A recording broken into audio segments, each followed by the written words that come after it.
It is so nice to be here in community with all of you. I've been a part of this community for quite some time now. And although I've been a part of hospice work and palliative care work, I think Sarah has such a unique vision. And in our conversation, she has really just made it so clear to me that it is really often with grief that we first start thinking about death. It is when someone really close to us dies that it really dawns on us that this is true for all of us. And it can lead people in good directions and in not so good directions. If people are supported, it can lead them to understand that there can be a good death. And it also means that if they are not supported, it may make them want to avoid the conversation of death ever and to avoid thinking about the consequences. So I think Sarah has really instilled in me this understanding that good grief care, good bereavement care is really a stepping stone to having good understanding of death and its conversations and how to engage in them while being emotionally healthy. So my own work at the University of Arizona and at UCLA before that has really focused always on the questions of why with grief. And because of that, I've really come over the last 25 years or so to think of death, grieving, to think of grieving as a form of learning. So my own interest has very much always been in how does the brain understand, well, first, this relationship that's so important to you.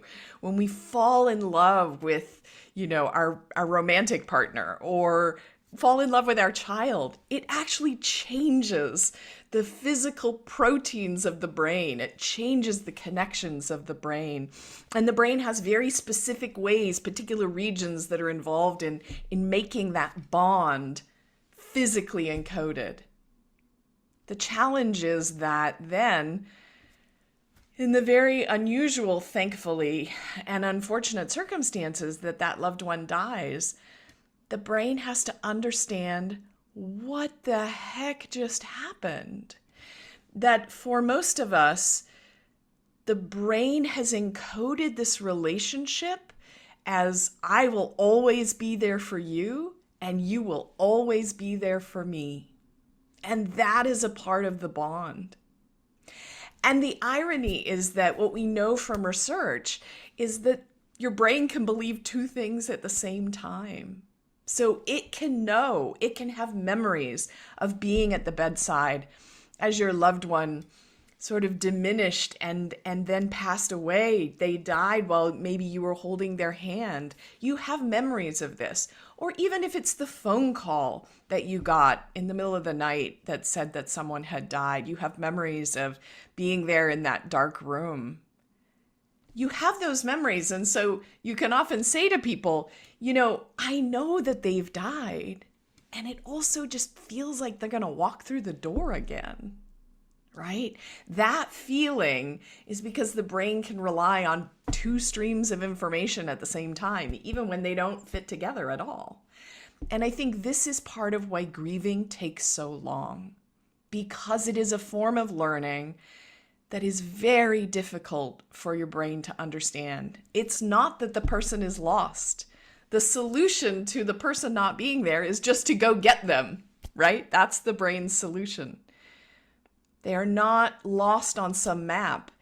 It's that there is no map anymore for this person. And that is incredibly disorienting and incredibly painful and difficult and takes a long time to be able to predict their absence as much as their presence. The brain really is a prediction machine, right? And so if you think about it, if you wake up next to someone for thousands and thousands of days, then the morning that you wake up and that husband or wife isn't there next to you, it isn't really a good prediction that they've died, right? It takes many, many, many mornings of waking up to understand that they won't be there next to us. And then, more importantly, perhaps, what does that mean for my life? What does it mean to be a parent if my child has died? What does it mean to retire without this person that all my retirement plans are engaged with? And so restoring a meaningful life is as important as understanding how to transform your relationship with this person that you carry along with you, because they never, ever leave your brain.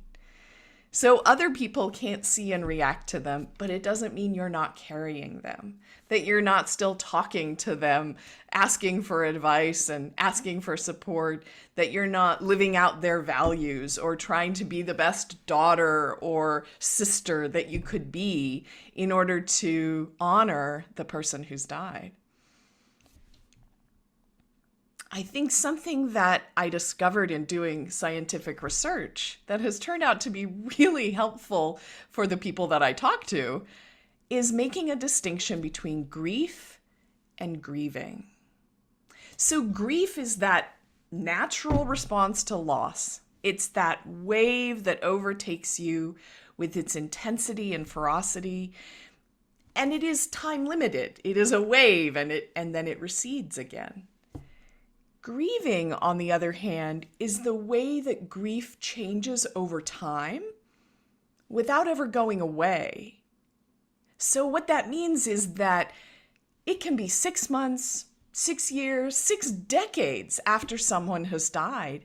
And in the moment, if you become aware of this loss that you've had, say, I open a book and there's a picture in there of my mom, right? With her really classic handwriting on the back, her very, personal handwriting on the back. In that moment, I'm going to have a wave of grief, even though she died in 1999, right?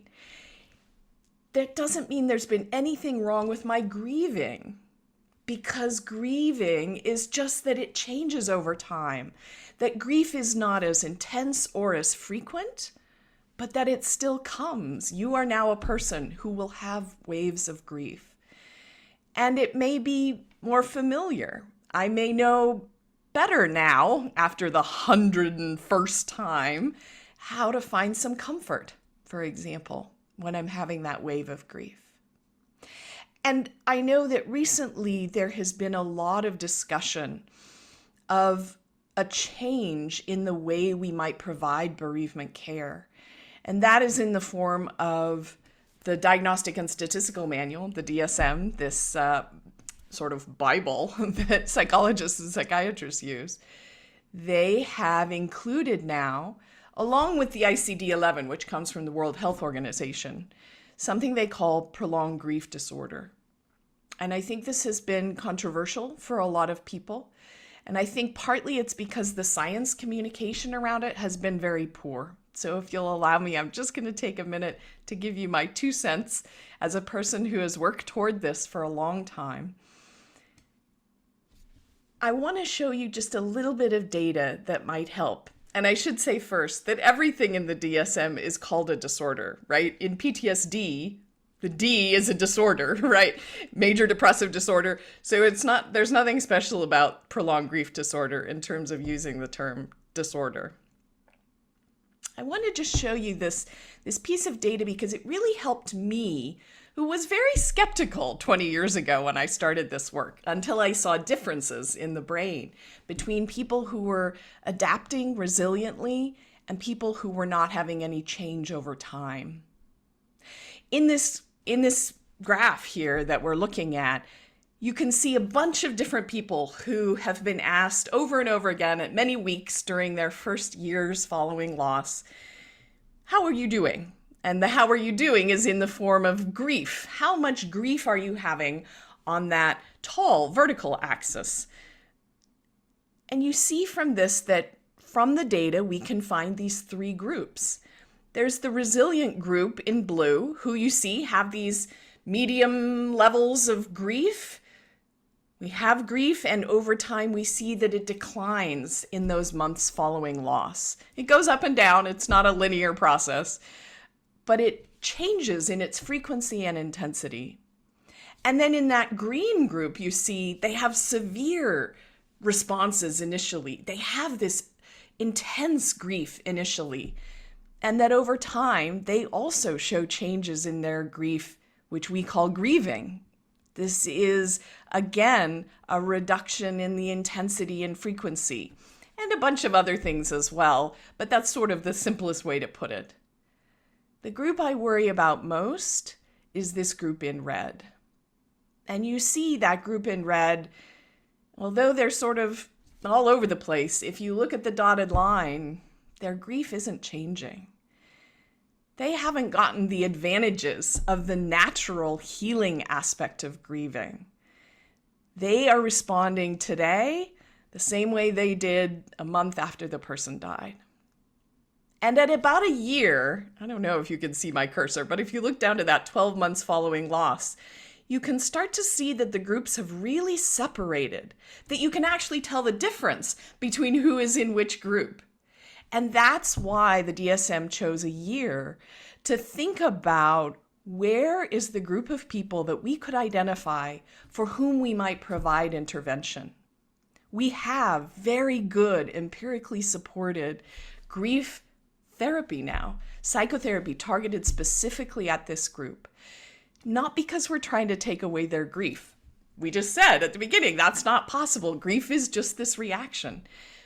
But as a hope to be able to get them back on a trajectory, the trajectory that most of us get to live on, and to really not take away their grief. There's, as I say, there's all this space. Grief doesn't go away, but to get them to a place where it feels like there's change over time, where they might restore a meaningful life in addition to the grief they're feeling. I think my work with the neurobiology of grief has really given me this strange sort of comfort. I know that our brains are forever shaped physically by our loved one, and that never changes, that never goes away. And then the world that we perceive through that brain is in fact exactly the brain that was changed by them. And these things, they bring me a lot of comfort to think that that person is with me in that way. And I hope it's something that will be useful to you as you think about grief and grieving and the people that you work with. And if we have a few moments, Sarah will tell us, I'd be happy to take some questions in the chat, or if you want to raise your hand, I think would probably be either way.